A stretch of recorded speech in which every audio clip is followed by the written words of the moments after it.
But ఈ video అయితే వాళ్ళకి నేను పంపిస్తా. వాళ్ళు ఈ వీడియోను చూసి వాళ్ళు కొంచెం సరైన విధానంలో నడుచుకుంటారని నేను భావిస్తున్నా. ఎందుకంటే ఒక్కసారిగా అతన్ని బయటేసి 10 మందిలో అతన్ని బ్లేమ్ చేసి అతని వ్యాపారాన్ని దెబ్బతీసే రకం మా యొక్క ఛానల్కి లేదు అనమాట. అయితే ఈ విధంగా జరిగింది.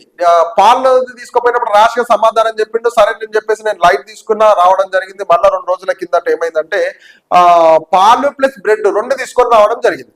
అయితే బ్రెడ్ తీసుకొచ్చిన తర్వాత బ్రెడ్ ప్యాకెట్ ఇప్పడం జరిగింది. అది నేను చూసిన కాబట్టి ఓకే, ఆ ప్లేస్ లో చిన్నపిల్లలు ఉంటే వాళ్ళకి ఏం తెలియని సిచ్యువేషన్ కదా, ఏం తెలియని వయసు కదా, వాళ్ళు ఎట్లా ఉన్నది అట్లా తినేస్తారు.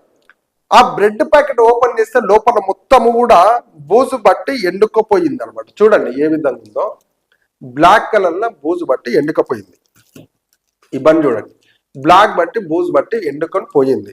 ఇగో చూడండి, ఇది ఇరిస్తే కూడా పొట్టు పొట్టు ఎట్లా రాలుతుందో చూడండి ఒకసారి. ఏమంటారు, జస్ట్ ఇరుస్తున్నా ఇట్లాంటి బన్నులు వాళ్ళు అమ్మడం జరుగుతుంది.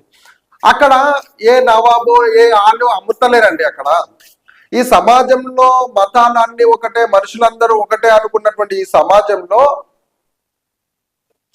మీరు చెప్పినటువంటి రామ్ ప్రసాద్ శ్యామ్ ప్రసాదే అక్కడ బన్నులు అమ్ముతున్నారు. మరి ఈ బన్నుల పరిస్థితి ఏంది? వీళ్ళపై చర్యలు తీసుకొని మా ఛానల్ కూడా వాళ్ళను బయటకు తీసి బ్లేమ్ చేస్తే వాళ్ళ పరిస్థితి ఏముంది, వాళ్ళ బతుకు ఏ విధంగా చేంజ్ అవుతుంది ఒక్కసారిగా. వాళ్ళపై ఒక్కసారిగా మనుషులు ఎంత దారుణంగా దాడి చేయడానికి పాల్పడతారు. ఒకసారి ఆలోచించండి.